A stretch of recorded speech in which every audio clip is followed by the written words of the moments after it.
I'd like good morning, everybody. I'd like to welcome you to the opening event of All Digital Week. This is one of the important campaigns that All Digital organizes every year. I would like firstly to thank our speakers, Mariya, Gabriel, the European Commissioner for Innovation, Research, Culture, Education and Youth, and Stefano Scarpetta, the Director for Employment, Labour and Social Affairs of OECD. Our panelists, which I'm sure are impatient to talk to us and answer your questions. And of course, the All Digital staff for organizing this event and for organizing the All Digital Week, and above all, you who are making this event a reality.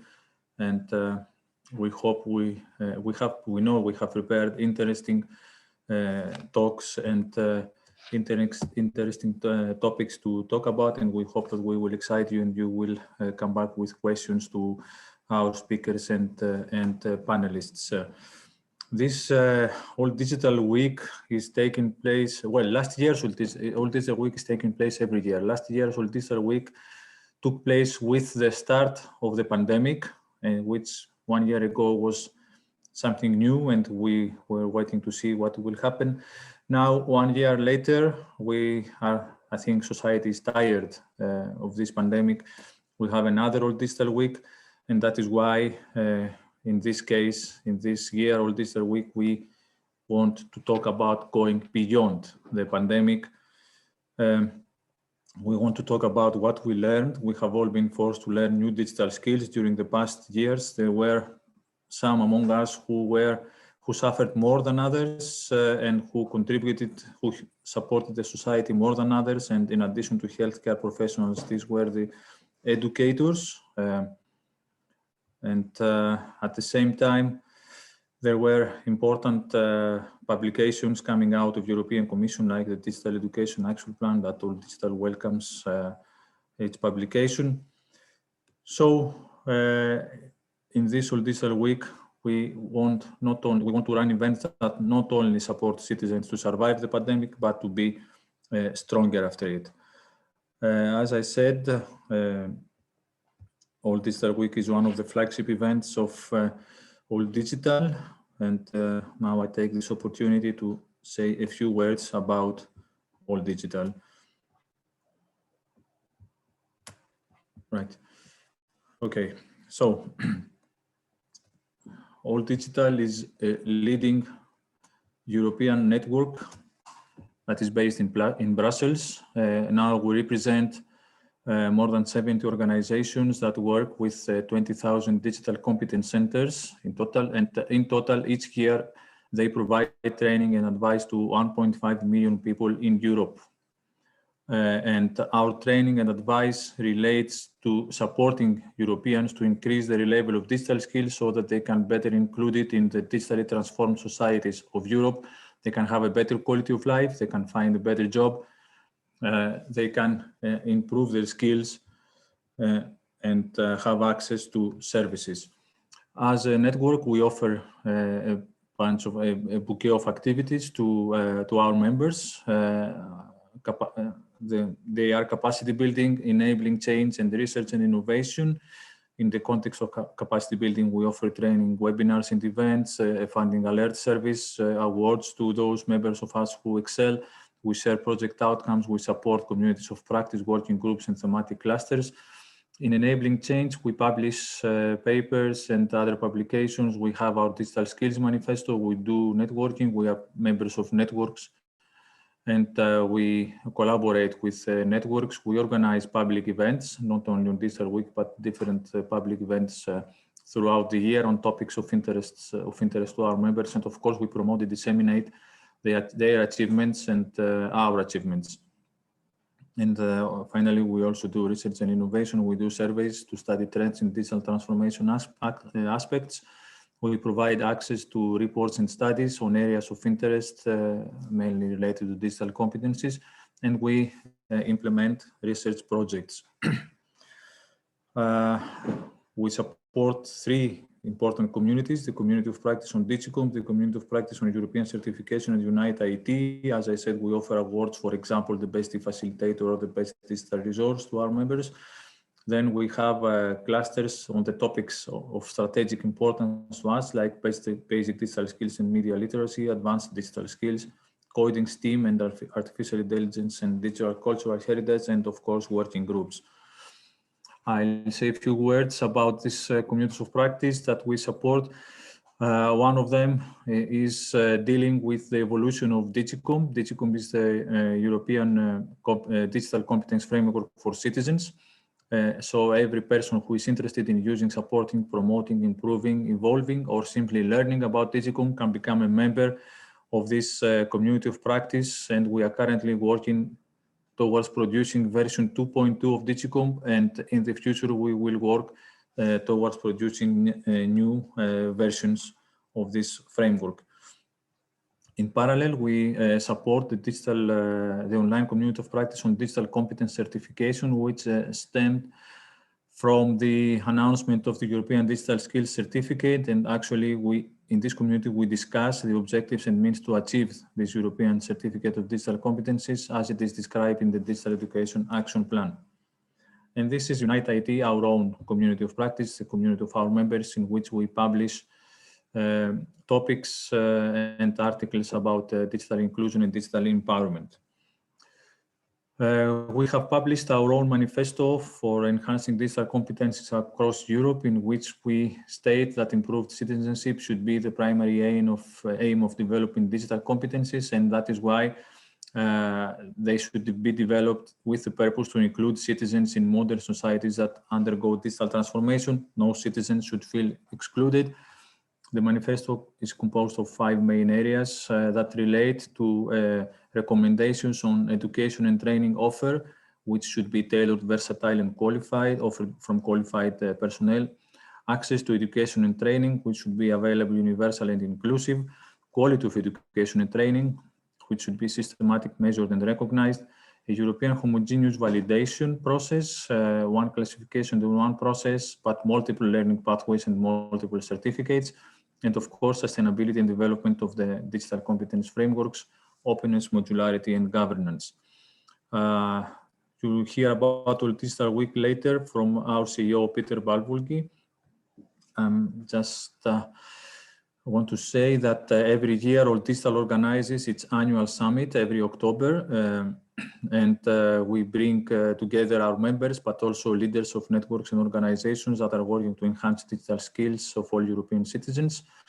Last year, because of the pandemic, the summit took place online. Usually we go to one European city in which our members help us organize it. This year it will also take place online, or if conditions permit it, it will take place in Brussels. And finally, as I said, we implement and participate in projects. We have more than 20 projects running and more than 10 years of experience in project management and coordination. Almost all of our projects deal with digital skills and digital empowerment. So a warm welcome from us all, the All Digital people, to you. And in this way, I will open the All Digital Week. Thank you for being here. And I would like to pass the floor to Ian. Ian will show us a video that we prepared for All Digital Week with the help of our members.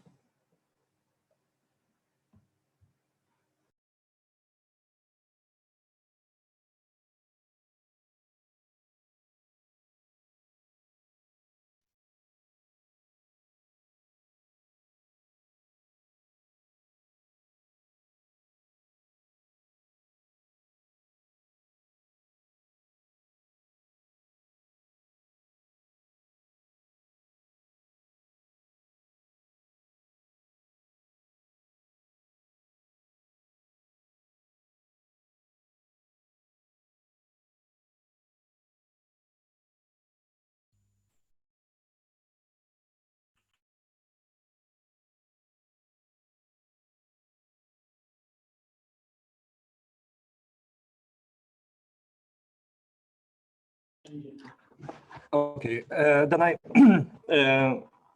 I may continue, and we will play the video right after my presentation. So let me share my screen.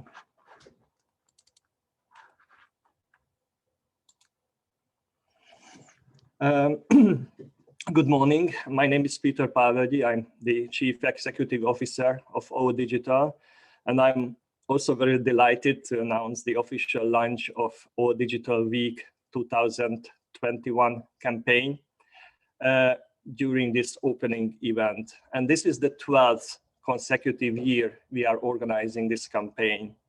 Why do we need digital education and digital skills awareness raising campaign? Because 42% of Europeans do not have basic digital skills.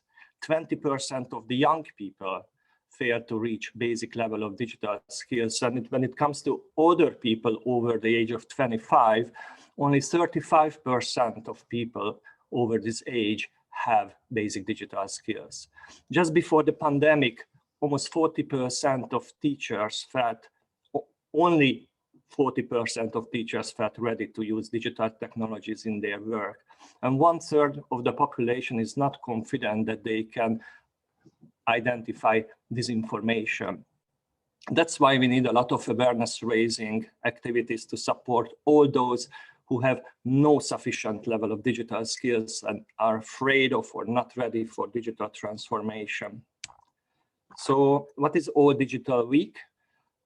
O Digital Week is our annual pan-European campaign happening really in wide Europe, organized by O Digital, its member organizations, and with other partner organizations.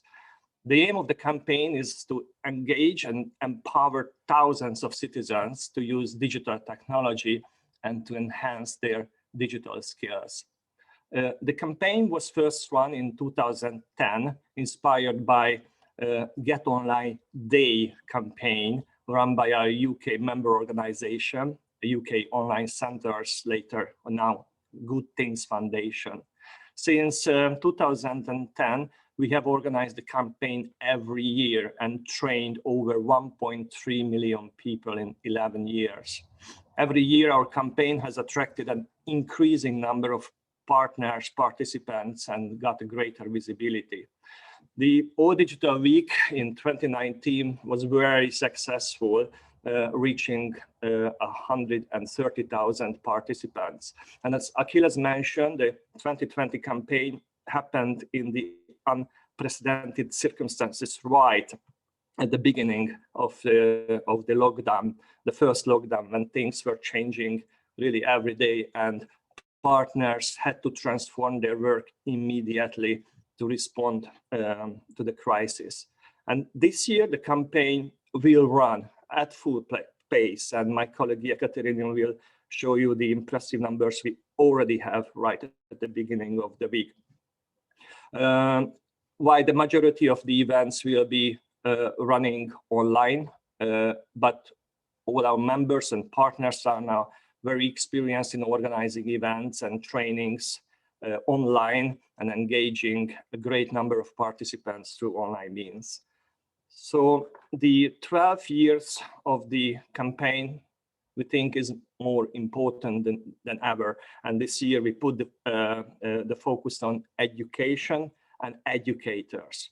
Hundreds of events across Europe will support educators to become digitally more literate, so they can support citizens' employability and help them to access healthcare, increase social connections, access government services, and counter disinformation.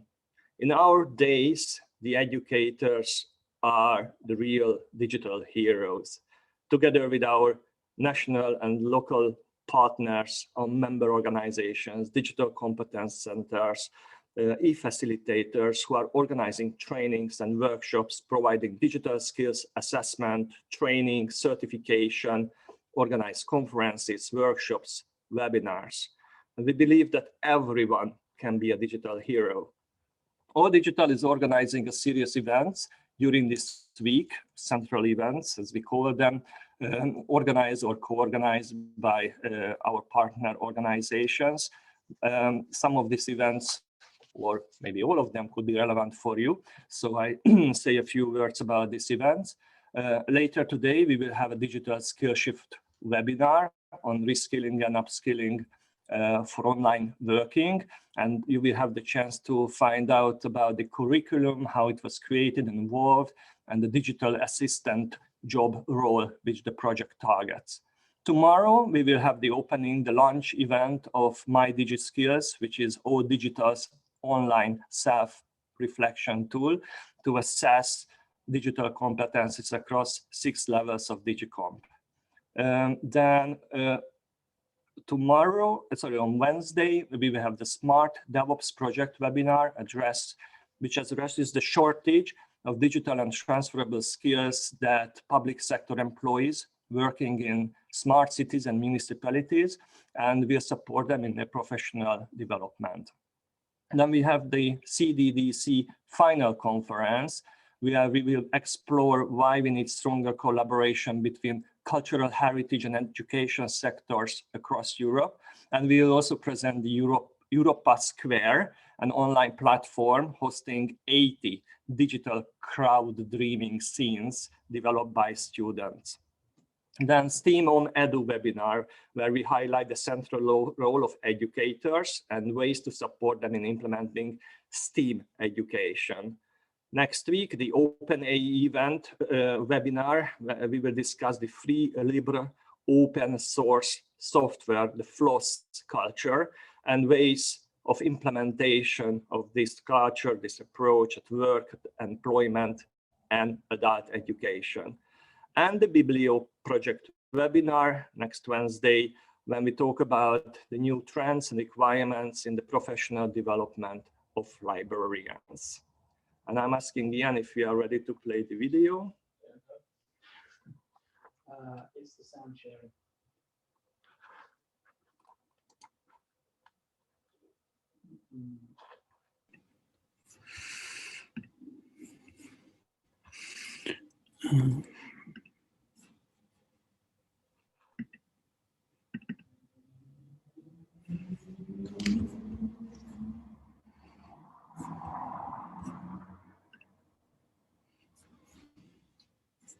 Nope. Can we play Mariya Gabriel's video? I can. So let me, please mute yourself. And I would like to present European level digital hero, Commissioner Mariya Gabriel from DG Innovation, Research, Culture, Education and Youth. The Commissioner could not be present with us today, but she has sent us an audio message that we will play now to you.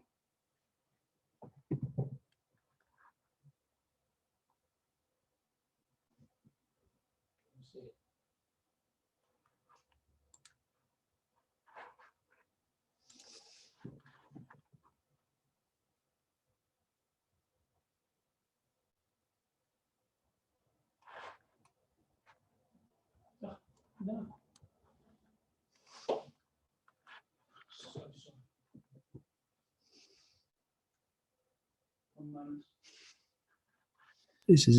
This is not how it was meant to go to plan.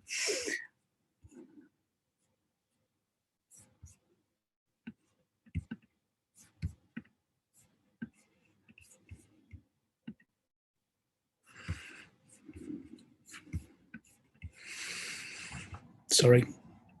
Okay, then I suggest we move on to our other keynote speaker today.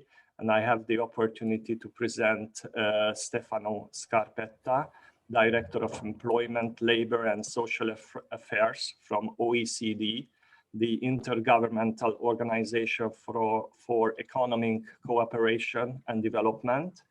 And he will share with us his reflections on post-pandemic digital skills needs. Stefano, the virtual floor is yours. Thank you very much, Peter. I hope you can hear me. Yes, very well. It is a great pleasure to participate in this All Digital Week and to share with you some of the highlights of the work we have been doing at OECD on this important topic. Let me start with some of the key evidence we have.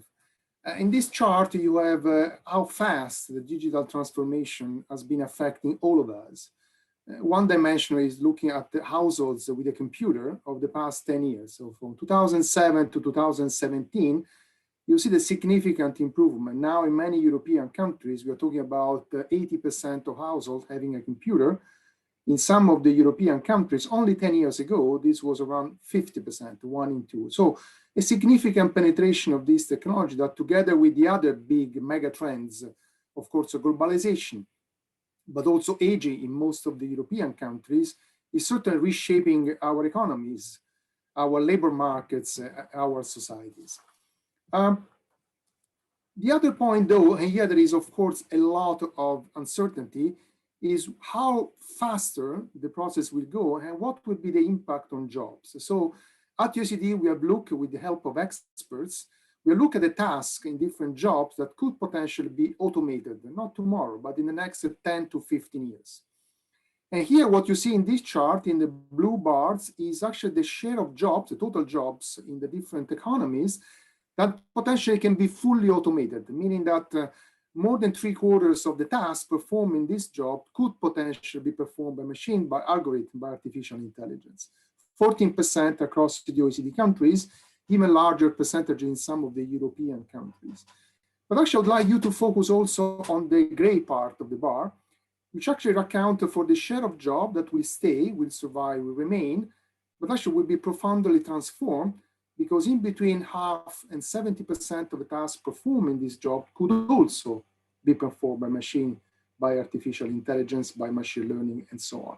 So you can see that altogether, we are talking about almost 50% of the job that will undergo in the next 10 to 15 years, tremendous transformation. Some of them might disappear, others will be created, many will be transformed, meaning that the workers would have to acquire the kind of skill which are needed in order to remain fully complementary to what the machine could potentially do. I'm using the could because this is not a given in the sense that the way in which the technology will penetrate our economy depends very much on policies, but of course also on decisions that individual companies will make. The other point I want to share with you is that this process will by no means be the same across the different social economic groups. Here I just show you a chart that shows the risk of automation by the level of education. And you can see that there are a huge gap.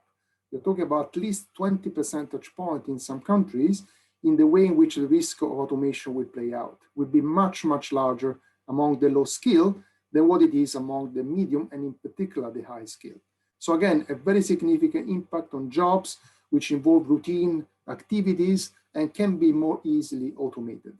And of course, those with low level of skills are already the more vulnerable in terms of the quality of the job, the stability of the job. So to some extent, the impact will be very concentrated on this. Now, if I were to present you something about the emerging evidence about artificial intelligence, the picture will actually be quite different because the emerging evidence there suggests that artificial intelligence is and may be challenging not only the low-skilled jobs, but actually the medium, intermediate, if not actually some of the high-skilled jobs, because it's actually performing already cognitive skills that, of course, humans are used to perform. Now, but before we get into some of the policy challenges and the way in which actually public and private sector can operate, it might be worth actually highlighting what are the digital skills that we should be talking about. First and foremost, we are talking about technical and professional skills. These include ICT specialist skills for workers who drive the innovation and to support the digital infrastructures and the functioning of the digital ecosystem. However, we also need more generic ICT skills for both workers and the citizens to be actually able to fully use the digital technology. And last, but certainly not least, we need a number of complementary or sometimes called soft skills, such as leadership, communication, teamwork skills, which are actually required to expand the number of opportunities for the ICT-enabled collaborative work.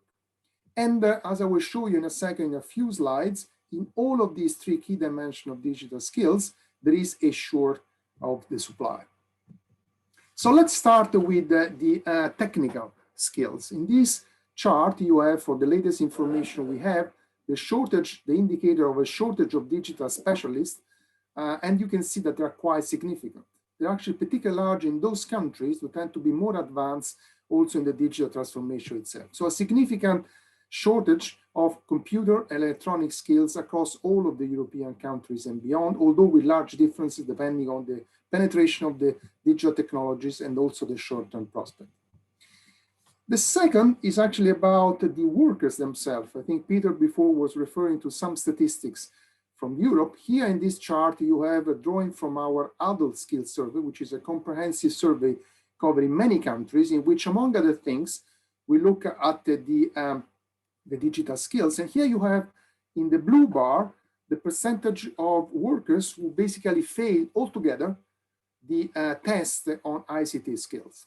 And this represents something like 14% of adults across the wide range of OECD countries.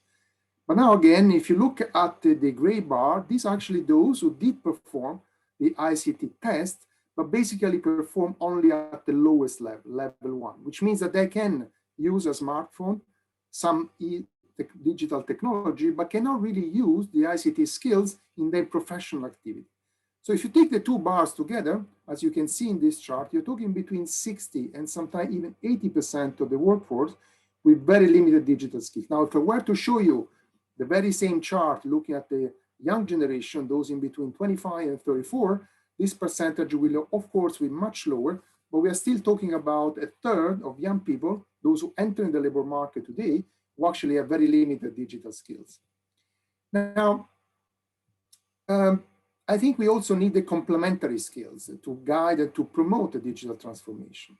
Here you see the skills which are in shortage: inductive and deductive reasoning, fluency of ideas, dependability, leadership, initiative, cooperation, social perceptiveness. Across all of the OECD and European countries, these are skills which are in shortage in most companies. Yet, we have a surplus in a number of more basic skills, like physical, but also manual dexterity and reaction time. So there is a need to, again, as you see in the arrow, to transform some of these skills in what are in very high shortage, which are on the right-hand side. And if I were to look at the most recent years, here we are covering the period in between the mid-2000 and the latest observation we have, you see that there has been a further increase in the intensity of the shortages on the skills on the left-hand side: written expression, written comprehension, deductive reasoning, oral expression, and so on and so forth, which are very important and complementary also to the most specific digital skills. On the other hand, there is a growing surplus, if you like, of a number of more basic skills that the workforce has. So there has been also a trend to widening further, if you like, the gap between the shortages and the surpluses. Now, let me say a few words about how COVID has been impacting all of that. In this chart, here's something which is, in my view, quite interesting. It shows you the percentage of the workforce across a wide range of countries who actually were able to shift almost immediately to telework, to working from home. And you can see that on average, we're talking about 39% in the OECD countries of workers during the first peak of the pandemic managed to work from home. This is simply unprecedented. Just as a reminder, only in the European Union before the COVID-19 crisis, 86% of employed persons reported they never worked from home, and only 5% of the workforce used to work from home on a regular basis. So we moved from 5% to almost 40% of the workers who manage actually to continue doing their work from home because of the access to digital skills and because of the digital tools. But again, I think it is very important to recognize that this opportunity to continue to work from home was not there for everyone. In this chart, you have, again, the same distribution between working from home, working from the usual place, and actually stop working across the first, so the poorest quartile in terms of earnings, and the top quartile. And you can see, again, large differences. Basically, those in the high end of the earning distribution were 50% more likely to be able to work from home than those at the lower end of the earning distribution.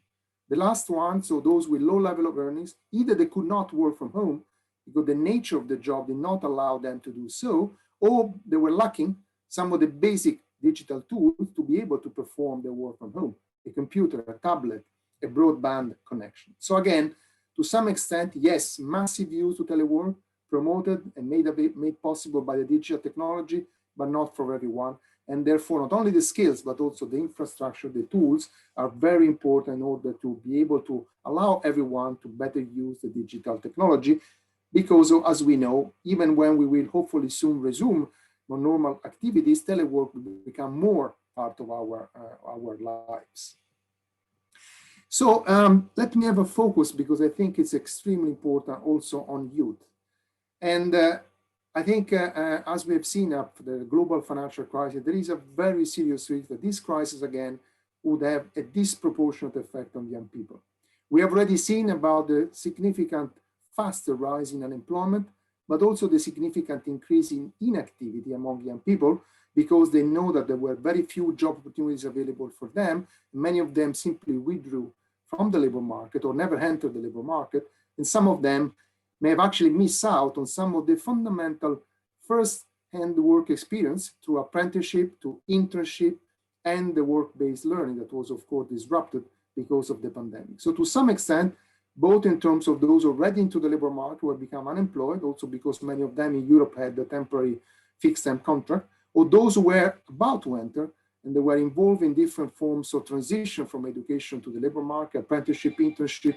Actually, all of them have been significantly impacted already by the crisis. So what are the challenges going forward? Very quickly, because I'm also conscious of time. First and foremost, I think we need to make sure that we can enhance the participation in adult learning. And in particular, as I said before, for those at the lower end of the skill distribution. Across all of the OECD countries and European countries, those who potentially need the most training and retraining, the low skill, receive the least. And the gap, depending on the country, is in between 1 to 4, in between the low skilled and the high skilled. Here, I think we need tailored solution, career guidance, and action to reduce the barriers to participation, such as the cost, but also time constraint for many of those who work in small and medium-sized enterprise, to encourage actually to bring a wider participation. A number of very interesting examples during the pandemic. The Netherlands had an initiative to specific guidance for the 45 plus. The second is also to enhance the quality career guidance services, collecting and using high quality skill assessment and anticipation information, which is extremely important to better understand what are the training which is needed, given that what are the demand for digital and other type of skills. And we need, of course, also to improve the quality of the training that is provided. We need to certify more substantially and across the board the providers themselves, and actually monitor their performances, how they do adapt to actually the evolving demand for skill, which is very, very important. Here I want to mention the European Digital Skills and Jobs Platform, what is a plan to actually offer information, resources, and overview of training and funding opportunity, which are available to all the community of networking and collaboration at the European level. And last, but certainly not least, I think we need to promote more certification of the training to make it portable and modular. And actually, I would say also we need micro-credential for the worker themselves, some of whom have been working for 10, 20, even more years, and they've acquired a lot of skills also on the jobs. So these were some of the main highlights of some of the work we've been doing that I wanted to share with you. And of course, I very much look forward for our discussion in this session and the panel discussion as well. Thank you very much for your attention. Thank you very much, Stefano. I forgot to mention the beginning of your presentation that if you have any questions, please write it in the chat, and those questions will be asked by the moderator. And now we are going to attempt to present the audio message of Mariya Gabriel from DG Innovation, Research, Culture, Education and Youth. And as I mentioned before, the commissioner cannot be with us today, but she sent us her messages. Victoria, please. Ladies and gentlemen, I would like to start thanking the All Digital for organizing this All Digital Week event. I cannot underline enough how digital skills are pivotal in achieving a fair, green and digital pandemic recovery. In this time of crisis and social disruption, digital skills and competencies have become more important than ever. Basic digital skills are not just good to have, they have become a necessity. Indeed, those lacking digital skills are at risk of exclusion not only from everyday social practices, but also from education and professional opportunities. In the last year's public consultation on the Digital Education Action Plan, 74% of the respondents recognized that the crisis has increased the importance of digital skills on the job market. 62% confirmed that their digital skills had improved during this period. This is a positive trend, but we need to go beyond digitalization into a real digital transformation of our economy and society. And it requires all Europeans to have the digital skills required to be active members of the society. I'm preaching to the converted. You know only too well the importance of digital skills. Over the last 10 years, you and the digital competence centers have made an extremely valuable contribution to the development of digital skills of European people, making inclusion your motto. It is exactly on the point of not leaving anyone behind that I would like to focus.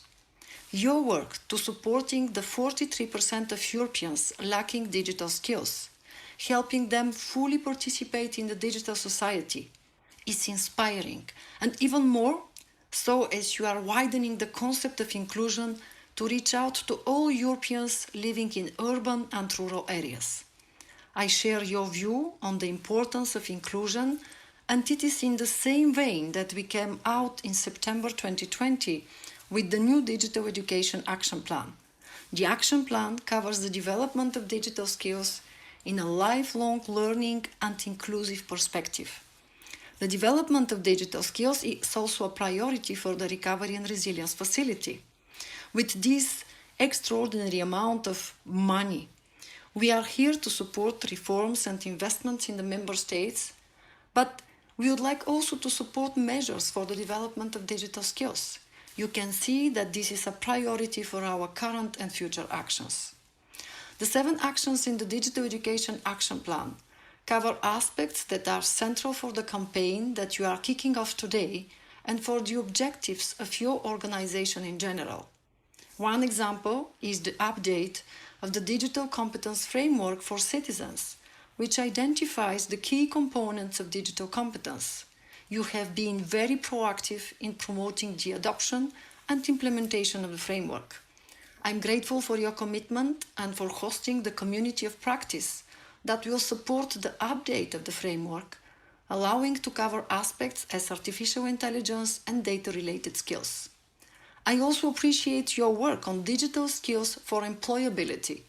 All member states face shortages in digital experts. 58% of companies report difficulties in recruiting, and 78% are saying that the lack of appropriate skills is one of the main barriers to new investment.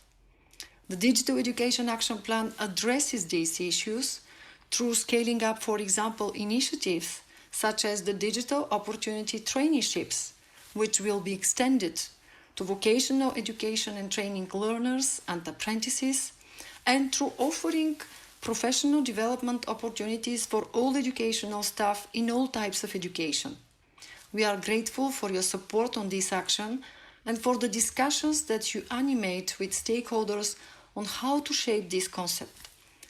Lastly, our efforts to attract more girls and young women in STEM and digital will continue, and we count on your cooperation in this endeavor. Ladies and gentlemen, allow me to conclude with a striking figure. 95% of those who responded to our public consultation last year considered the COVID-19 crisis to be a turning point for how technology is used in education and training. And with a call for action, let's work together to make sure that we do not turn our back on those who are not yet benefiting from the digital transformation, but on the contrary, we provide continuous and targeted support. Thank you for your attention.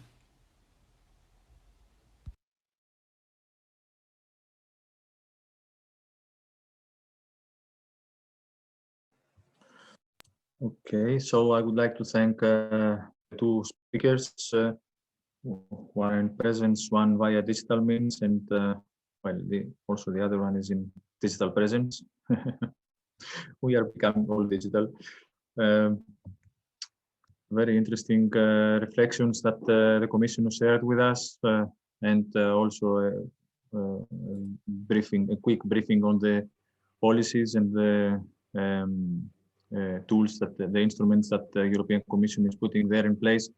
And also Stefano's presentation was quite informative with all this data and information about the consequences of pandemic and what's the situation of digital skills and the gaps that we are facing, that the economies are facing. So since we only have Stefano here, I would like to ask him one question while I'm waiting for the audience to submit your questions. You can submit them in the chat. We will transfer them to Stefano.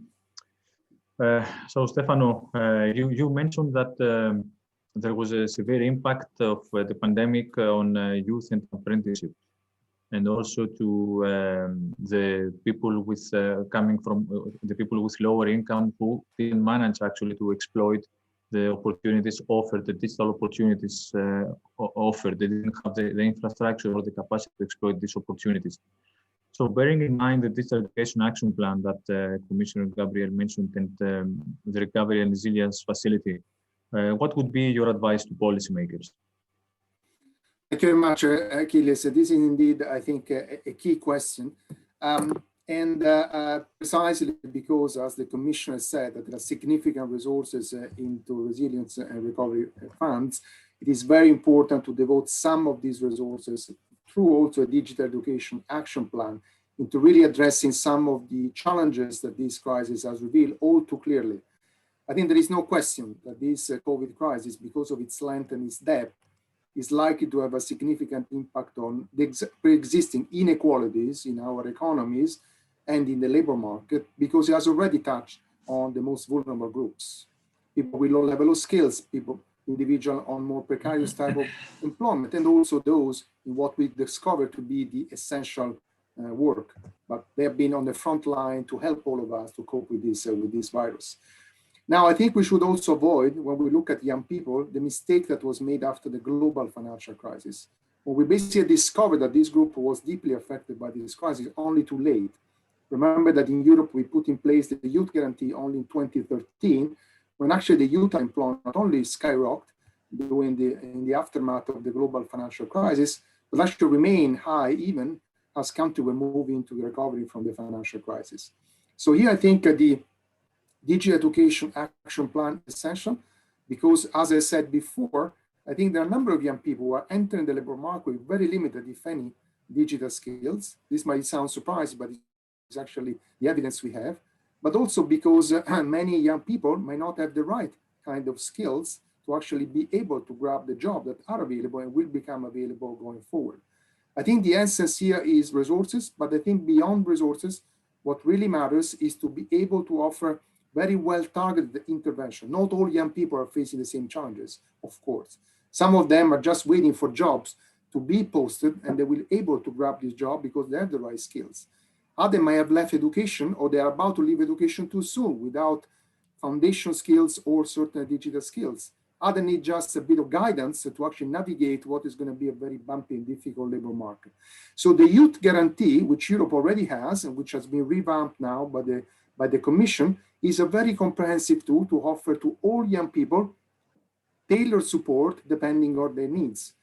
This was available in all European countries even before COVID-19, but let me say it was a little bit dormant. It was not really fully used to its potential. So now I think that the resources might be there, have to be channeled to the Recovery and Resilience Fund, but have to be used properly. Again, tailor the support to the different needs that young people have. We can't afford another generation that would be basically facing for many years the scars of these major crises. Just one piece of evidence, through the work we have done at OECD, the first 10 years of work experience for an individual are essential to shape the whole career of these individuals. After the global financial crisis, that generation entered the labor market after that, basically lost 2, sometimes 3 years of these 10. And potentially this has led to significant scarring effect. In fact, the youth unemployment came back to the pre-financial crisis level only 10 years after the onset of the crisis. So this time we should definitely do much, much better. And we probably know we have the tools. We just have to make sure that they are used across the board, in particular focusing on the most disadvantaged youth. Thank you, Stefano. You have used some really scary words in your answer, and at the same time, you are giving us some guidance and suggesting that we have the experience now to do better this time. So I understand that this can be a strong message to the policy makers that this time we have to do better, and this time we must leave no one behind. And this coincides very well with all digital's mission and vision. Since we haven't received any other questions, maybe I can go on with a follow-up question. But then, do you see that what do you see the role of education to be in this midterm? I mean, can you see education as a midterm solution to this problem? And I'm talking about new educational practices like the STEM, STEAM, STREAM, and we keep adding letters to this acronym. But the idea behind it is that we offer a holistic education now. Not educational subjects are not considered as silos, but they intermingle and they operate together to deal with real world problems, which I understand is also something that is necessary, that is required from the society and the industry. So do you think that this can be a possible way forward? You know, of course, that STEM education is mentioned in the European Commission policy documents as well. Thank you, Achilles. I think the answer is absolutely yes. And I think, again, we have to work on different fronts. One is actually using the digital technology in the way in which we actually approach the education sector itself. So it's a tool, it's a very useful and potentially extremely effective tool to enhance, to improve the way in which actually education functions. So here I think using a digital technology for teaching and learning, it's essential. Here there are many examples which I think the platform that the European Union has put together can be extremely useful. We all have to learn from each other. So using the digital technology in an effective way to enhance, to improve the education system itself, in my view, it's absolutely essential. And I think, again, we can draw from growing experiences. The second is actually to make sure that young people acquire at least a minimum level of digital competence and digital skills. We don't need all sort of coders, but we need people that can actually use properly at least a minimum of the digital skills. Here, sometimes we have a world in which there was in silo, right? It was the education system on the one hand, the labor market on the other hand. We actually little communication between the two of them. Now we learn how essential it is to actually offer guidance to young people as they transit from one education into the next level of education. And I think guidance, including also creating the right attitude towards the digital skills, in my view, it's essential. We cannot wait for people to fail or not to acquire digital skills when they are grown up and they're about to enter the labor market. That's too late to some extent. There is a lot to be done there to try to fix, but I think much more and much better can be done if you were to intervene in much earlier on. We have been discussing forever about the way to encourage boys and girls in particular to invest in STEM. But sometimes the STEM itself is something that is perceived to be sort of challenging or problematic. So we need a lot, and digital tools can actually be very important to actually bring young people, especially those from disadvantaged background, closer to the STEM. We have to really make it, and we have to work actually with the professionals, those who are using the STEM skills in their own activity to bring them, because I think we need role model. So again, there is a lot to be done on the education really starting earlier on, and not just on digital skill in general, also on social emotional skills and foundational skills, by providing guidance earlier on when young people and their families are taking important decisions about the future steps in education. But also we have to really to make the STEM something more accessible to all by also providing a closer links between those who are using the STEM skills into their own activity and the world of education. So there's a lot to be done there, but again, more as a synergetic way between education and also labor market, and also to foster sort of a smooth transition from the education itself into the labor market. Probably when you and I were studying, there was a period of time where we were studying and then a period of time where we move into the labor market. Now many young people are actually studying, then they move into the labor market, they might go back into learning and then can go back into basically the labor market. I think we have to promote that. We have also to create the infrastructure to make it that as easy as possible. Thank you very much, Stefano. You used one of the keywords to help me move to the next stage. You talked about synergies, and then we have prepared a panel that we hope will prove synergetic, that will synergetically provide answers to some of the topics we have highlighted for this discussion. So I take the opportunity. First of all, thanks again, Stefano, for your Thank you for inviting me. Excellent presentation and the answers you gave us. And now I move to the next stage and present the panelists.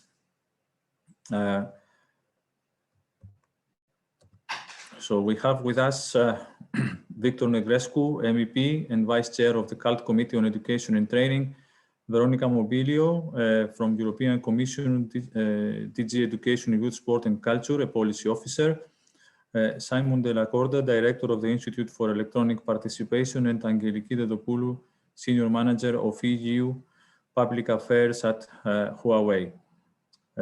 All of them with significant contribution to the digital skills arena, let's say, from different perspectives, from different posts. We don't give our panelists the opportunity to do any presentation. We will go directly on asking them questions based on the message from the Commissioner and the thoughts that Stefano shared with us. And we have here, you can see three key statements, three key questions that we are going to ask to our panelists, but these are not the only three. They are based on Digital Education Action Plan, a very important publication from the Commission. And I will take the opportunity to start with Veronica, who is one of the persons behind the Digital Education Action Plan. And actually, we were very happy to have her with us during our summit, a few days only after the day up was published. So Veronica, please tell us, since 95% of respondents consider the COVID-19 crisis to be a turning point for how technology is used in education and training, how can we ensure that this is really a turning point? Hello, everyone. Good morning, and many thanks for this invitation. I think I would start underlining that it is a pleasure for me to be here and to be part of the all-week digital campaign, and to join this panel touching upon synergies for better digital competencies and education. Following up on what my commissioner said, we are very pleased to see that this event is very much aligned with the vision of the Digital Education Action Plan that we adopted in September. Indeed, for the preparation of the initiative, we ran a very wide open public consultation that gathered more than 2,700 replies from 60 different countries in Europe and beyond Europe.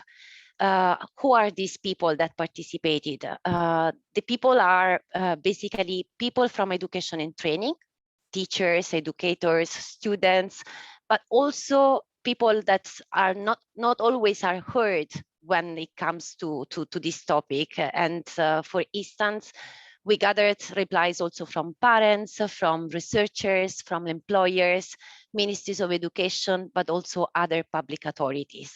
So I think this overview gives you an idea about the wealth of information that we gathered through this open public consultation and the richness of it. And what you mentioned in the question is indeed one of the most important results that we identified. Replies to the questionnaire show that the COVID-19 crisis led to the first experience in online and distance learning for many educators and students.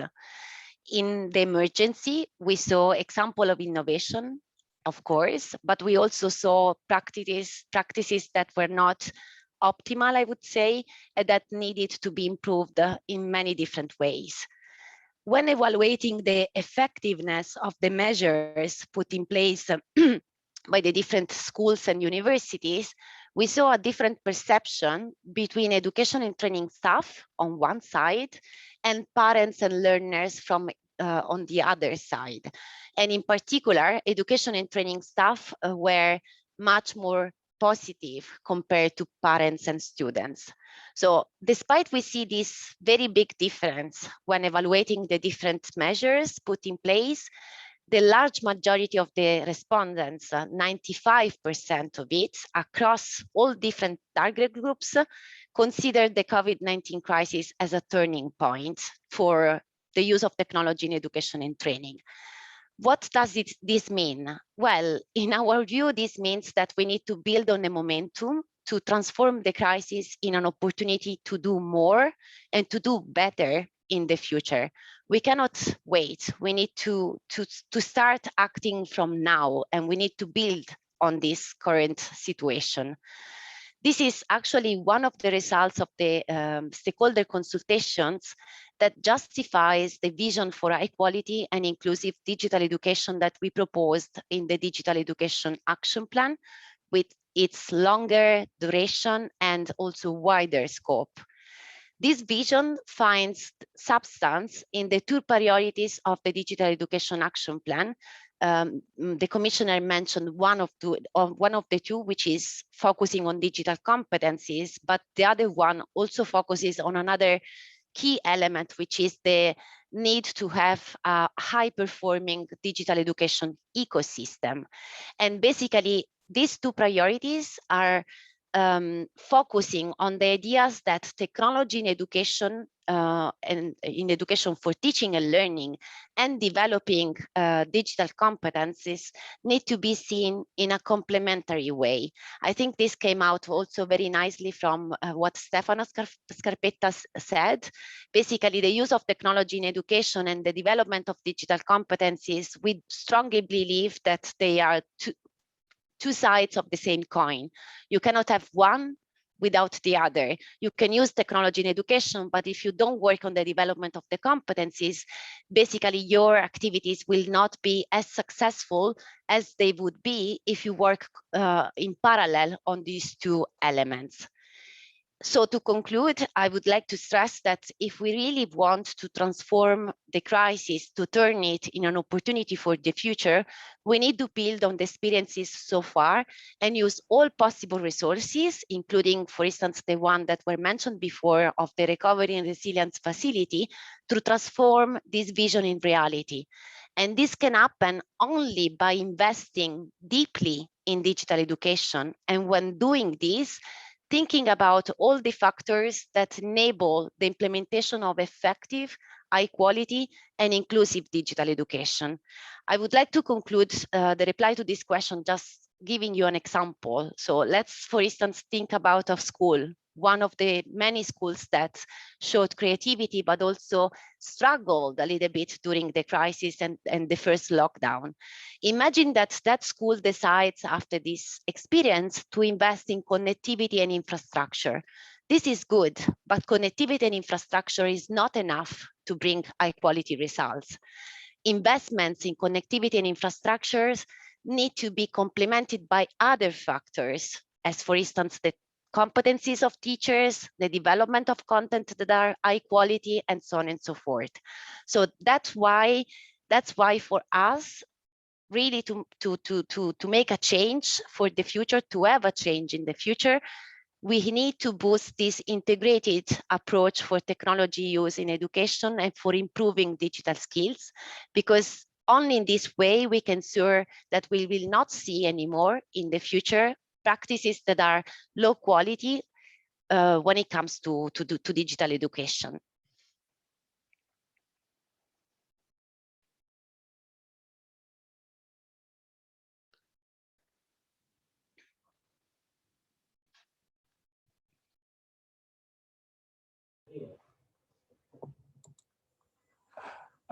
I'm afraid we have a technical problem. Achilles has just dropped out, so I may continue. Thank you, Veronica. And now we're coming to Victor Negrescu, member of the European Parliament. And thank you. And yeah, Victor, more than 50% of the Digital Education Action Plan respondents plan to take action to further improve their digital competencies in the future. How can we capitalize on these good intentions? That's my first question. Thank you so much, first of all, for inviting me and for organizing this important conference on a key topic, which is digital education. And indeed, of course, I think the starting point of any discussion about digital education should be to really listen to the ones involved in the process and designing, again, the digital education reforms in order to make pupils, students, professors, parents, local communities, co-creators of what needs to happen in the field. Because what happened during the pandemic, to be very frank, in most of EU countries is not digital education. Switching to traditional forms of education, to Zoom or to Microsoft Teams or to Google Classroom is not digital education. This is simply was an emergency solution to make sure that as many people as possible have access to education. But digital education needs quality standards. And I have to say that in the European Parliament report that I have drafted and that will be voted this week in the plenary of the European Parliament, a report that didn't have any votes against in the committee, we address this issue of quality standards. We address this issue of including those positive examples that appeared across Europe in a coherent approach at European level. Because indeed, Peter, and I have to mention that, we have wonderful examples across member states. We have NGOs that came with wonderful initiative, and you have a couple of people also from Romania, my country, joining here with very interesting projects. You have interesting projects in Italy. You have professors in France that develop new methods. You have in Belgium people that managed to introduce new technologies. But unfortunately, we are not fully aware about those wonderful ideas in Brussels. You know, we are freezing in the Brussels bubble, and we ignore completely those different tools, methods, resources that are available for us. So I think, and this is the call of the European Parliament, we have to reinforce the network that are already in place at European level. And the Commissioner Gabriel did a wonderful job in pushing forward these initiatives, but we believe we should do more on that. We believe that the digital education hubs have to be implemented fast. The stakeholders consultation should also be widely accessible. And we have to make sure that member states also listen to those wonderful people that you mentioned, Peter, that want to be part of the process, that want to define this process. And we have to make sure that, again, this is done in a transparent way. This is why we called upon the Commission to involve the European Parliament in the process. Also, we called upon the Commission to integrate digital education in the European semester format. Because for the time being, we have references to education in the European semester, not enough, in my opinion, but we don't have a clear targets and a clear reference in those national reports on digital education, and we should have that there. So of course, if we start doing that, if we start engaging, if we start like you do in your network, discussing with people, we can find out that there are ways of implementing solutions at a larger scale, and we have to fund them. So we have to find alternative ways to finance those good initiatives. And this could be done through the Erasmus program, but this should be done also through the recovery plans that are currently drafted by member states. And if you really look at those recovery plans, that are drafted by member states, I really pay attention to that. We see that not all member states are allocating enough importance to education and to digital education. The European Parliament, and this was my amendment, calls for a 10% allocation for education in the recovery and resilience plans. We are campaigning for that. We have all MEPs, we wrote to all ministers, to the Commission, and of course we need to have programs for digital education. And of course, financing those wonderful initiatives, but also scale them up at European level. So indeed, of course, the potential is there, and this is wonderful to see, but we have to take advantage of it, because otherwise, again, we will lose the momentum. And we see right now with the third wave, when we are again thinking about closing schools and so forth, that actually we didn't do enough, to be very frank, and we could do a lot more together. Thank you.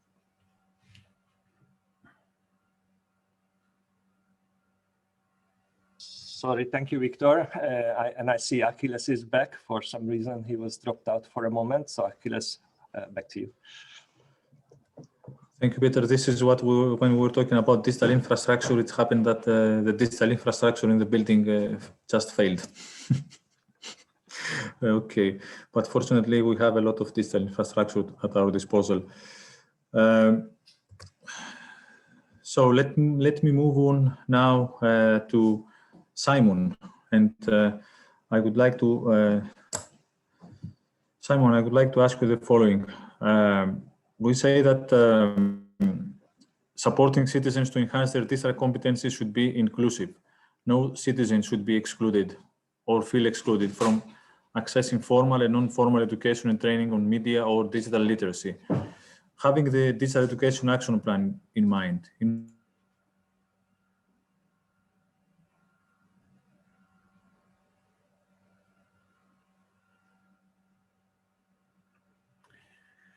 Hello, everyone. Hi, Achilles. I couldn't hear the last part of your question, but I think I could manage on listening the first part.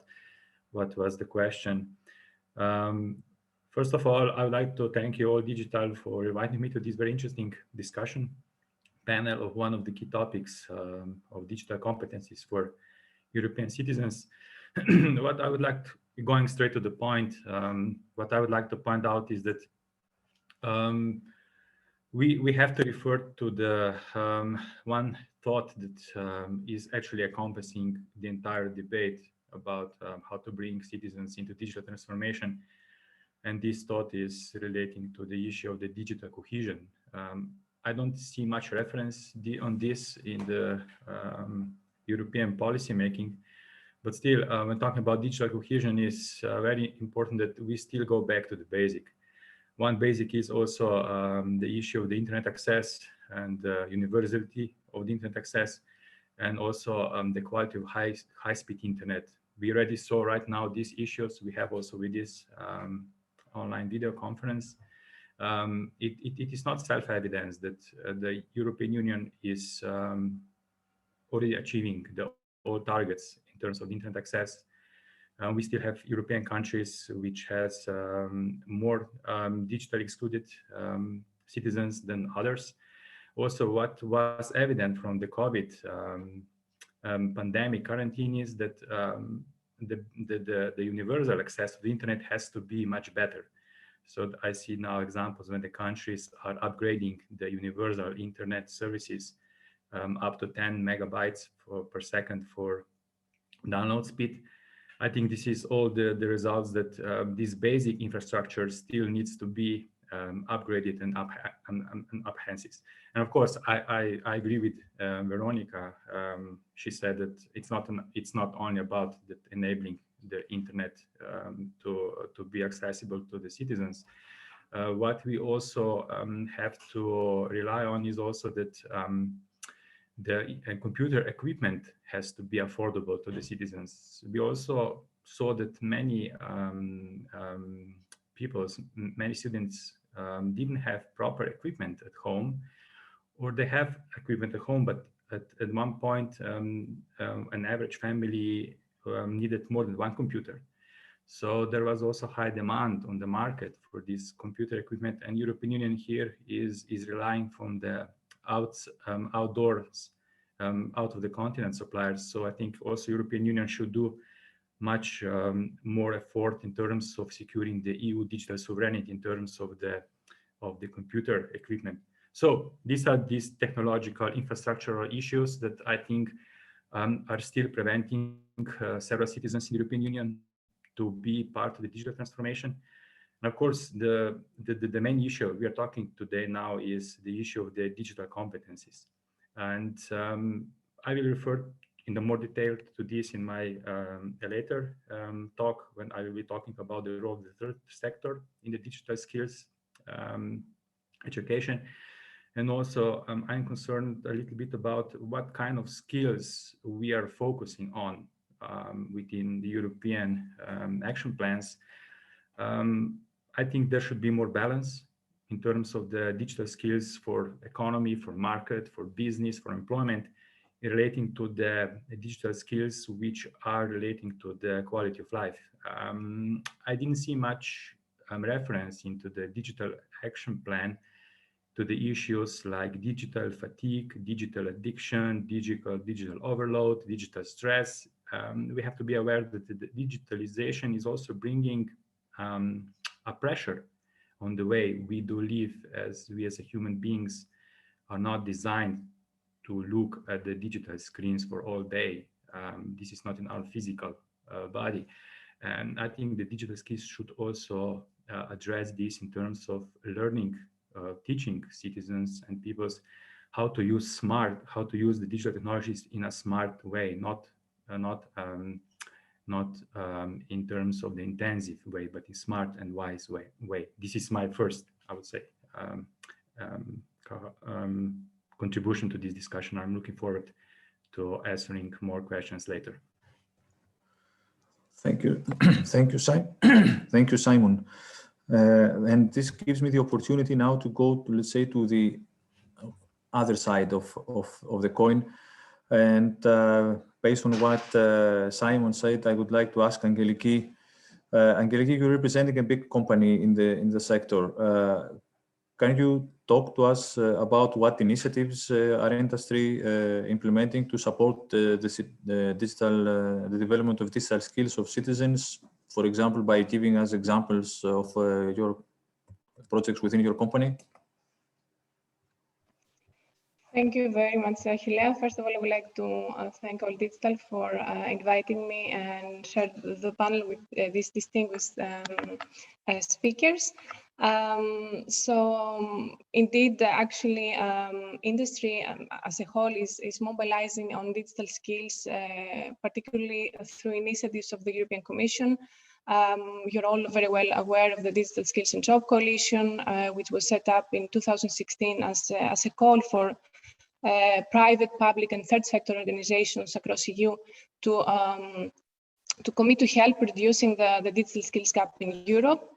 In these initiatives, over 90 organizations, including also Huawei, from 18 countries, have made over 100 pledges up to now, and organized 300 initiatives to support digital skills, ranging from organizing online workshops, especially before the pandemic, providing training courses now online, and hosting also awareness events and competitions.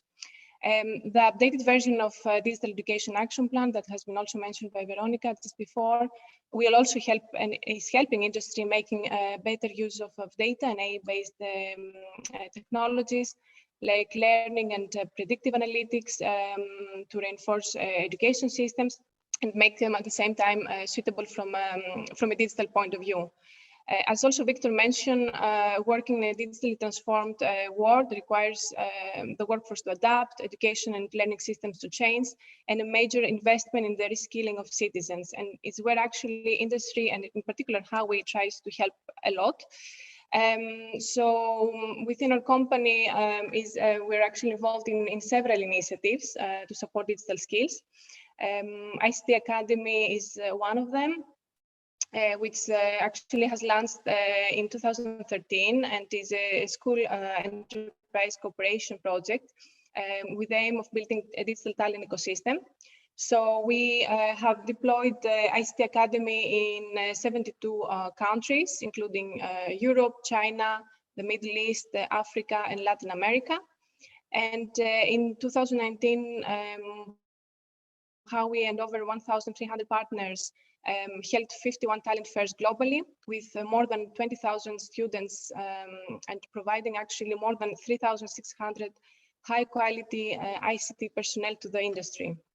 To give you an example, last year actually, in November 2020, we cooperated with Kosminski University in Poland and provide students access to Huawei tools, trainings, and webinars. And also students following the completion of this of those trainings, they will also undergo a certification process, and which will be also valid for 3 years. So another initiative that we deployed in particular through the current COVID-19 pandemic was Learn On. And there we cooperated with UNESCO experts, with university professors, but also different experts that comes from our ICT academies around the world, to discuss global best practices for mitigating the impact of the pandemic on education. And under this program, we launched a special academy development incentive fund to finance partner education institutions to run online courses, training, but also some research projects in order to ensure education continuity during the pandemic. So this initiative includes around 130 MOOC resources on AI, big data, 5G, but also Internet of Things.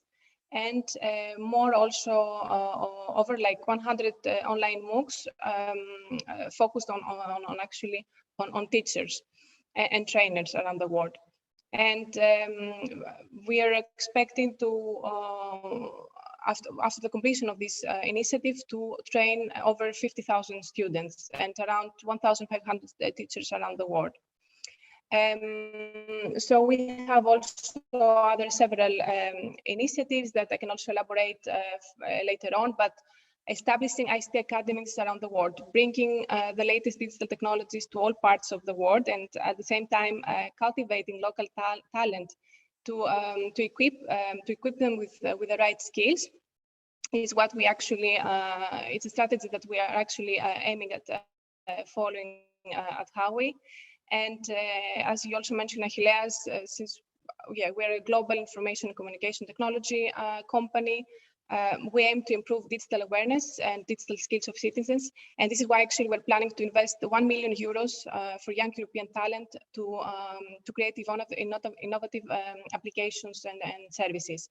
And at the same time, what we also want to provide to students is free access to development courses, and also create some virtual code labs, since as we know, during the current challenges, we cannot really create some physical ones, so virtual will be more, let's say, effective. This is a small introduction of what industry is doing in the field and how we in particular. And I will be very happy to share with you more information following our discussion today. Thank you. Thank you, Angeliki. You seem to place educators in the center of this. So this gives me the opportunity to ask the next question to Veronica again. The key lesson of the COVID-19 crisis is that digital education should no longer be viewed as an island of its own, but considered an integral part of all education and training. So how can we support educators to transition from that perceived island mentality? Yeah, indeed. I have to say that this is another key outcome of the stakeholder consultation that we ran in preparation of the Digital Education Action Plan. And actually, what you read, it's a quote that came exactly from a teacher, from an educator, and at secondary level. And I personally find very impressive how this person was able to, let's say, by using few words, well represent something that's, it was mentioned by all stakeholders in a way or in another.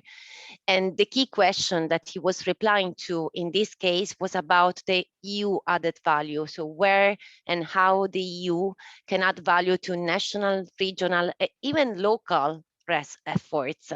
And in these regards, I have to say that the results of the open public consultation came back with different topics where support is needed.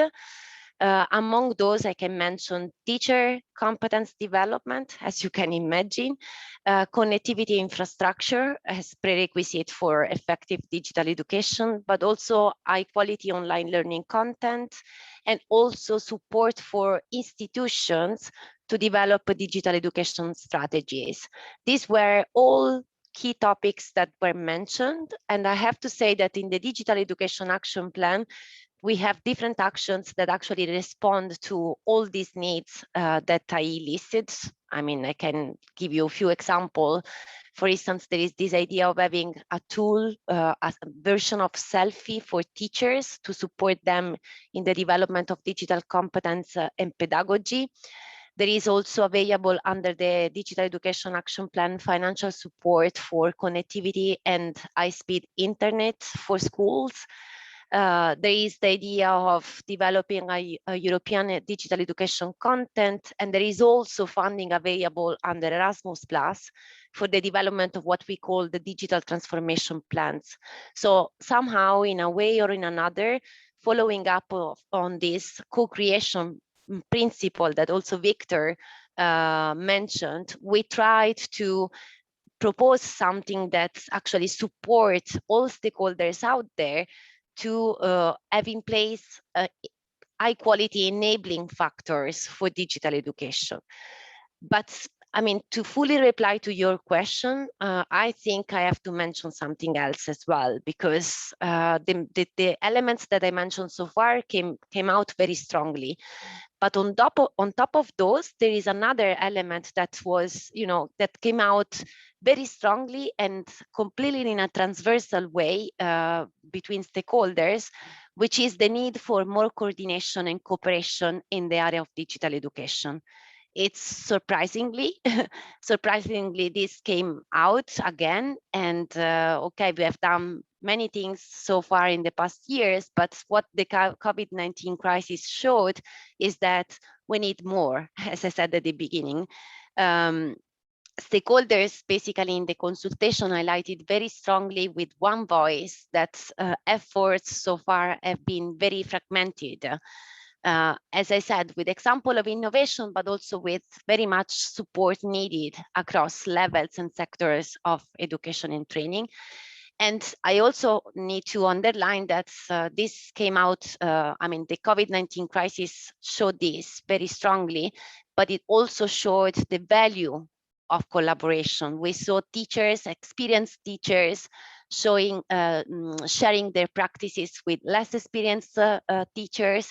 We saw new practices, new partnerships put in place with, the help of companies, the private sectors, and the public authorities. All these things happened in a very short period of time, showing us again the high value that collaboration across borders, across sectors in this specific field is very much important. And this is actually the reason why the Digital Education Action Plan is not, at least we like to present it not only as a normal policy document, but it's more a call to action to make sure that digitalization is considered a task, not only for education and training, but also for the whole society. So, which means that everybody can and needs to contribute to it. We strongly believe that this island mentality can be overcome only by stimulating cross-sectoral collaboration on digital education, because this is an element that we see can support achieving systemic impact and identify solutions that are sustainable in the long run, which are solutions that help you in this moment in time, but they have also, a long-term perspective.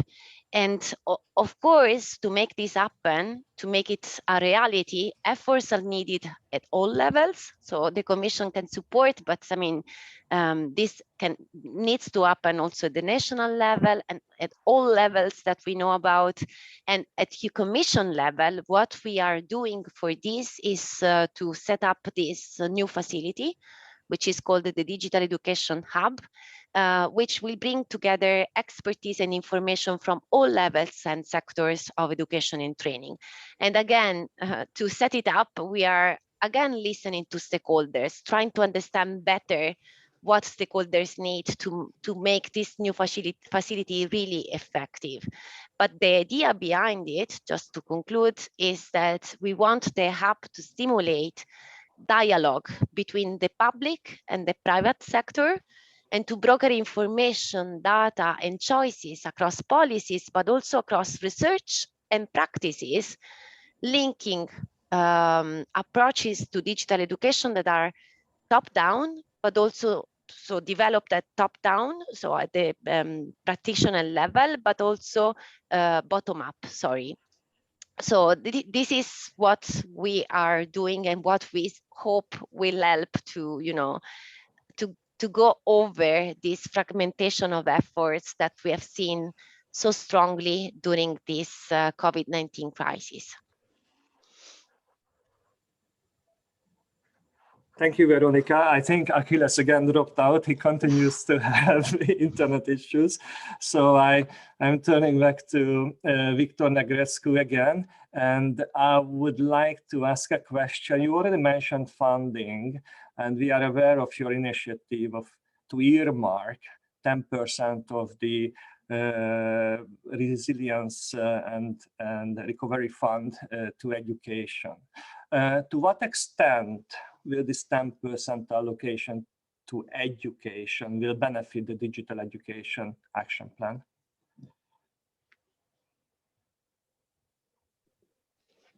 I think it's really important, of course, to earmark the allocation for education, but also to have a consistent approach and a coordinated approach at European level. So what we have in a recovery plan, let's say in Romania, should correspond to a certain extent to what we have in the plan also in France and what we have in Sweden and so forth. So really, I think this is essential. If we want to, really transform our education while taking into consideration again the risk, and this is important again. So we have to have 360% 60-degree approach when it comes to again the reforms and the transformation of education, to digitalize it as such, but also to adapt it in a coherent way. So of course, in my opinion, again, we and this has been mentioned in the previous intervention, we should not forget the need to invest in the infrastructure. Of course, 5G as well, but also making sure that rural and remote areas have access to digital infrastructure. So this is why in the report in the European Parliament, we clearly mentioned this right to have access to digital education, but also to quality infrastructure. We have to have proper devices. We have to have proper resources. We have to have proper methods, taking into consideration what Simon said very well, the fact that, of course, it's not easy to switch to this type of education. And we need to adapt it based on age, based on type of education. So VAT education has to be digitalized in a different way than other forms of education. University education is different from early childhood education. So we have to take into consideration all those issues coherently. In the same time, of course, we have to invest in skills. And here the Commission comes up with very ambitious targets, but we have to deliver on that. So based on those targets, if you pay attention to them, we need to implement at European level, not hundreds, not thousands, not dozens of thousands of classes, but we speak about hundreds of thousands, if not millions of classes, of digital classes that have to be implemented in the upcoming 7 years in order to deliver upon those targets. So that means that we have to train seniors in Belgium, but we also have to train and prepare again kindergarten children from Bulgaria. So we have to do that in a coherent way. We have to invest in those that are already in a job, but also we have to invest in needs, in the ones that do not have any access to education and training. So we have to do that in a coherent way for this transformation to succeed and and leave no one behind. So of course, implementation, in my opinion, is a key aspect today. What the Commission can do is to offer guidelines, to offer examples, but we also need to exchange more at European level. I am looking at the Council meetings on education. And to be very frank, they have wonderful initiatives, but no concrete actions put forward, because they say education is national competence. Yeah, education is national competence, but this doesn't forbid us in working more together at European level, in exchanging more with each other, in pushing our schools to cooperate, in making professor networks, in making networks of interested companies in different member states that want to be part of the process, that understand the importance of this transformation, to put together local communities that have invested in education.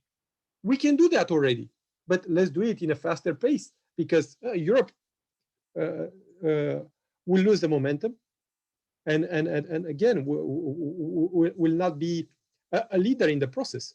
And I do believe, and the European Parliament says that in the report, that Europe can be a leader in digital education, and that means that we can have strong companies in the field, that we have innovators in the field, that we have professors willing to work on that, and that we have the capacity to work also with big companies to invest more in this field here in Europe by creating jobs, by supporting those innovators, and so forth.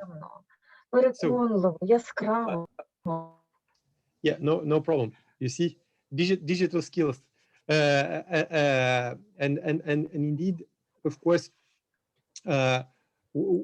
we can and we must do that. So of course, and I will finish with this final remark. You know, last year and this year I have attended many conferences on digital education, also because I worked on this report and because I was very active in it. I really saw, and I'm seeing here, and I want to congratulate again all digital for doing this, a lot of people willing to work constructively in making this transformation succeed. But my feeling is that we lack something. I don't know, we don't have that, I don't know, starting point, that piece of lighting that will declench a pan-European, I don't know, wave of change for our educational system, of digital transformation. I don't have the solution. If I would have had the solution, probably I would have done it. But really, my call towards you is to work constructively on that and to find that solution, because yeah, I'm gonna mention that. You know, I visited a lot of places where children didn't have access to digital education, and I can tell you very frankly, when you see those kids not having access to education through digital tools, you wonder what we are all doing here. And unfortunately, we have millions of kids in Europe that didn't have access to digital education during the lockdown, but even today have difficulties in having access to quality digital education. So really, there is a lot to do, and we have to think about them and act as soon as possible, and also pressure the Council to be more open in listening to Commission's proposals, but also to the European Parliament's proposals. Thank you. Thank you very much, Victor. I'm coming back to Simon. We have discussed about supporting citizens to enhance their digital competencies should be inclusive. And I'd like to have a question. How do you see the role, or what could be the role of the third sector in promoting inclusivity? Mm-hmm. Thank you, Peter. I think there is a very important role for the third sector, which I refer to as civil society, NGOs, non-profits, who are all involving citizens into education, training on media and digital literacy. I think the very example of this is our Digital Week you're running. So my congratulations for this great effort of yours. And these efforts, these examples also demonstrates that the third sector strengths contribution to the digital education lies in its flexibility innovativeness, also motivating people of all ages to engage. And I also think that comes in mind with third sector is trust building. I hope we are going also to talk about the issue of the trust in the digital technologies. Thank you, Victor, for sending the European Parliament document. I'm aware of it, and the trust is also something that is mentioned in this important policy document. So, and also I think that the third sector organizations have a very important access to disadvantaged groups or persons with disabilities, and they're often enabling them to bottom up, involve them into the digital transformation. And these are often people who are left behind, and they're in this way, the NGO civil society is actually solving the issues of these gray areas of digital transformation of the European Union. So I think the role of the third sector here is vital. Therefore, I would expect that also policy documents, especially digital education plan, would mention civil society in a greater fashion.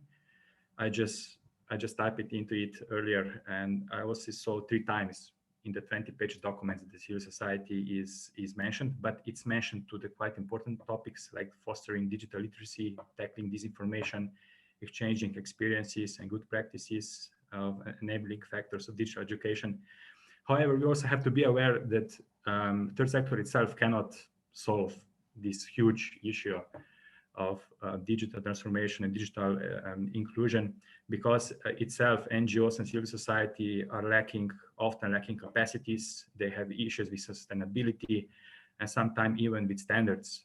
I like that the digital education plan actually is also highlighting the importance of the standard of digital education. And what I feel, to conclude this my second contribution, is that I feel that civil society should play a stronger role as a stakeholder, because it has a kind of positive impact on delivering the digital education. But also I think what we need on the European level, and also especially on the national level, is more cross-sectoral, multi-stakeholder approaches to the digital education. For example, in Slovenia, we are having this multi-stakeholder digital coalition established, which would probably not happen if there wouldn't be initiative from the European Commission actually putting on the national states that they should form national coalitions.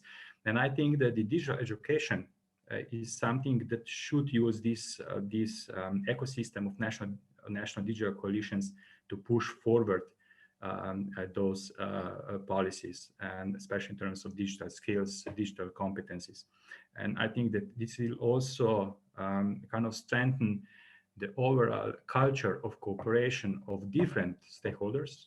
This is also one of the topics now we are discussing this panel, how to bring together, how to join forces and to really impact European citizens to be better equipped for digital transformation. Thank you very much, Simon. And my last question is to Angeliki. And I'm wondering what policy recommendations does your company or does industry have for digital skills? Thank you, Peter. As you also mentioned at the beginning, 42% of citizens in the EU do not have basic digital skills. And also according to a Commission study, around 37% of people in the labor force, including both blue-collar and white-collar workers, also lack sufficient digital skills, despite the fact that there is an increasing need for such skills in all jobs. So the key to change that is to continue investing and support digital training and education, as also the previous speakers mentioned. And to do that, we need a solid future-proof education policy, which is fit for the digital age and also fully inclusive. During the current crisis, we have education disruption, which is widen the educational gaps between regions and countries, and aggravate even further the digital divide. So to solve this problem, I believe that distance online education is very important and one of the most effective measures at the moment. We also need smooth communication platforms, appropriate teaching resources, and also convenient supporting services to, let's say, as key drivers to online education. We also encourage, actually, as industry policymakers to put digital skills high on the educational agenda, as we all understand that the future generation must know how to navigate digital technologies if they want to be competitive in a continuous digital labor market. Then there is a need of upskilling the current workforce in order to grasp an understanding of digital technologies and in order to be future-proof and to gain resilience at the end of the day for possible future economic shocks. Then there is a need also to train the educators since they are actually the main providers of skills and knowledge to both the current and future workforce. However, we know that less than 40% of EU educators themselves feel ready to use digital technologies in teaching. So as we understand, there is also a lack of, let's say, digital skills when it comes also to educators, and we need to change that. In general, I think that policymakers and industry should come together to first improve teachers' digital skills and also their ability to apply ICT skills in their teaching. We need to help young people in Europe to master digital skills needs for employment and initiatives like the Digital Education Action Plan, and with, for example, defining curricula on important emerging technologies like AI can help a lot on that. Then we need to provide basic digital skills training for people who have never been online, because we also have cases like that. We need to promote diversity and gender equality in digital education, and in general diversity for all, also for disadvantaged groups and so on. We need at the same time to come together as industry and together with the policymakers to promote reading and self-learning using digital content, and ensure also that those without internet access, such as people in remote areas, such as Victor mentioned before, and disadvantaged groups can get online. Access is very important, and if people cannot get online, then they cannot connect to the wealth of information and services available, and thus also acquire the appropriate digital skills. So this is, let's say, my conclusion also about this event, that we really need to come all together. I mean, not only let's say policymakers, but also civil society and industry, employment services, to really strengthen and be able to upskill and reskill the current and future workforce. Thank you. Thank you very much. We could have a few more questions, and I'm following the chat, but I think there are some topics which would require quite a lot of time to further discuss, and to keep the time frame of this event, I would like to close the panel discussion, and thank you very much for your participation. Victor Negrescu, Veronica Mobilio, Simon Delakorda, and Angeliki Dedopoulou. So thank you again, stay with us. Now we would like to try again to play the All Digital Week opening video, and I will ask my colleague Victoria to start the video, which was made together with some of our member organizations, and thank you very much for them.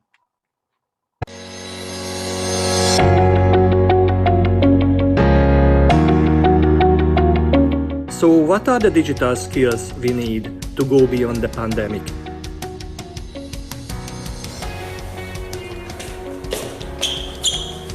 Social media skills for new customer engagement. Video calling skills to overcome social distances and avoid isolation. Data protection skills to use online services. Creative digital skills for entrepreneurs. New digital working skills for employability. Skills to use online platforms for teaching. free culture, and open software digital skills for sustainability. Online recreational skills for good mental health. Skills to use online platforms for teaching and learning. Media literacy skills to distinguish fake news. Online collaboration skills for home working. And the patience of a saint to deal with all of it at once.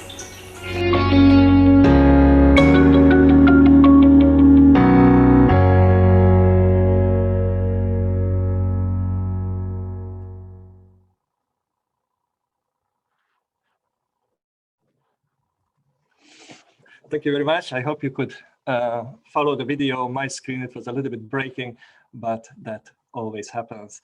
And now I would like to introduce and welcome my colleague Ekaterina Clifford, Communications and Membership and Events and Campaigns Manager of OO Digital. Under her responsibilities, the OO Digital Week 2021 campaign. And Ekaterina will present the OO Digital Week in a little bit more details. Hello, everybody. So great to see so many of our partners who have already participated in different versions and editions of the campaign from the very beginning in 2010. And well, we should say that echoing our speakers and panelists, nevertheless, we still need these digital skills and we still need the basic skills. Every year, the vast majority of the events that are organized by our partners all across Europe are about basic digital skills. Fortunately or unfortunately, but that's why we are organizing this campaign. And as Simon already mentioned, it should be a multi-stakeholder partnership. And indeed, it has always been a very big multi-stakeholder partnership undertaking in every country at various levels. It's national, regional and local. And this year we also run it at different levels as always. And we would like to thank our partners at European level who are Europeanas and Public Libraries 2030. And also, of course, all our national partners. And I'm sure by the end of the campaign and the events will be happening 2-3 weeks more, there will be more organizations who are part of this big list. And a lot of them, as you see here, have been with us again from the very beginning. We're very thankful to them for their work and dedication and leading the events and campaigns at the national and regional levels in their countries. We have new members every year. We have new event organizers every year. And for that, thank you so much. So, as we said, it's about being a digital hero this year. And by the way, we would like to thank our member, Egina, for creating these digital heroes and for creating the videos. And why do we choose this thing? We've started saying it from the very beginning that our trainers, our e-facilitators, our educators and volunteers are all digital heroes because they know where to go, where people need help with digital skills, and they run there and organize events. And what's important, anybody can be a digital hero. So it can be a teacher at school, it can be a librarian at a local library, it can be a professor of the university or a co-worker who help others to master the new software, or it can be a young school child, for example, helping their grandparents to master the new smartphone that they've just received. So that's why we say everybody can be a digital hero, and we invite everybody to join the campaign. Very easy, 3 steps, as we've mentioned. Just organize it, add it to the map of events, and share about it on social media. Simple. But of course, there are other things that you would like to draw your attention to. This is the map of campaign from this morning. And so far, we already have 311 events. And you see the map from different countries, from Portugal to Russia, from Sweden to Cyprus, 94 partners, event organizers, and over 81,000 participants. Some of the events are added as planned. They will be still going during this week. Some of the events have already completed because from week it has grown into a month and a half. So during the whole March and the first 2 weeks of April, our partners are organizing events and they can be added to our map. So we encourage all of you to do it as well. And it can be different types of events. It can be a conference or webinar or certificate testing the skills to receive the certificate, or any awareness raising campaign, for example, on media literacy. Yes, as you see, lots of the events. What we want to keep in mind that when you hear about the events, when you read about them, think about all these digital heroes, about these wonderful e-facilitators, trainers, or leaders of the network and the associations, because we would like to announce All Digital Awards 2021. This year we start our awards, annual awards, a little bit earlier, so that you think about, as I said, the best digital change makers, best facilitators, and best digital resources. So everything will be, of course, on our websites. And if you have such people in mind, think about, and you will be able to submit your entries, nominate them for the awards by the beginning of summer. So there is still time. And as has already been mentioned, we as All Digital organize a number of events, and I don't want to repeat, but just want to show where you can find them on the website that you see, you probably know very well, alldigitalweek.eu. In the main menu under events, you see all digital events. So this is the whole list where you can find all the links.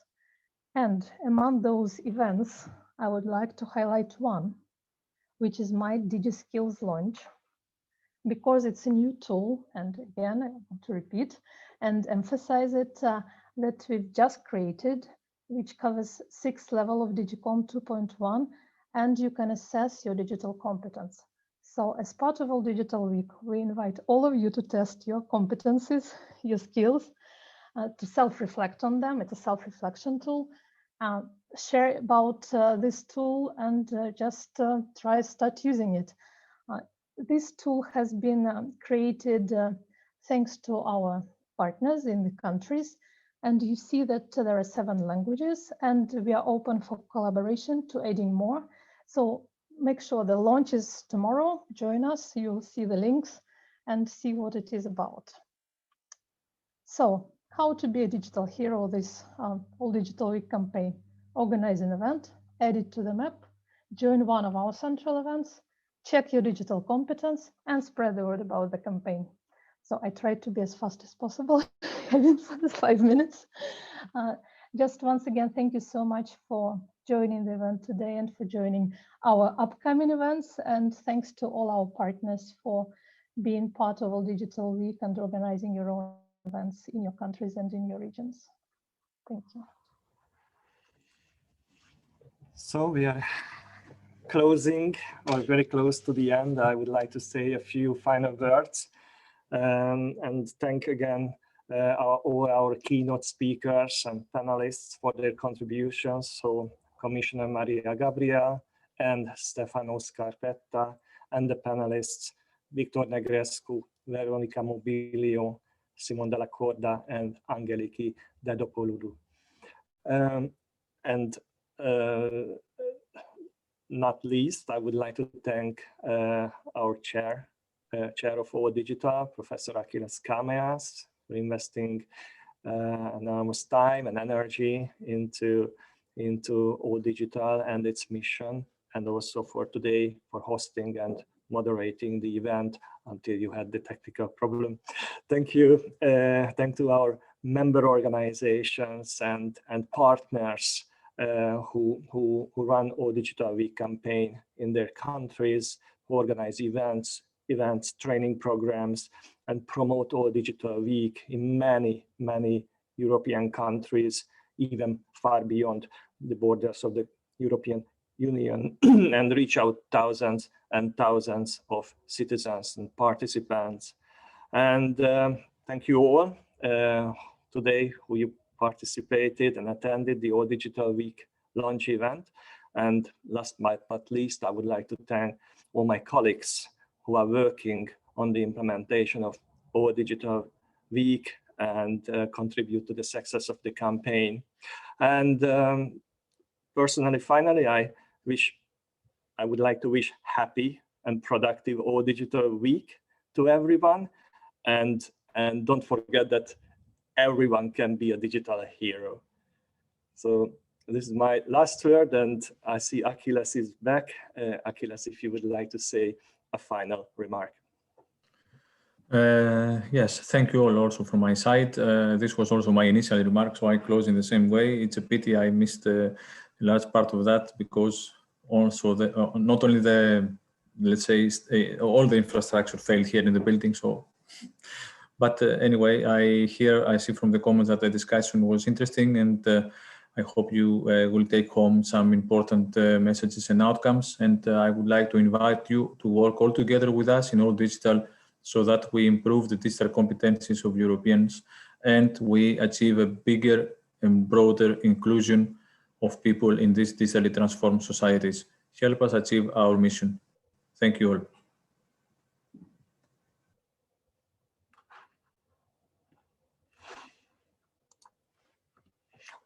Goodbye, everyone. Thank you.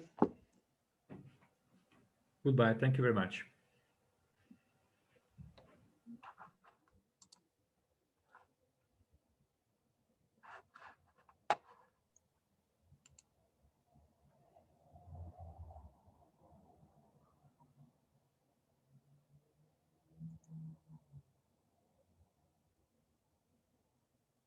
Stop the recording.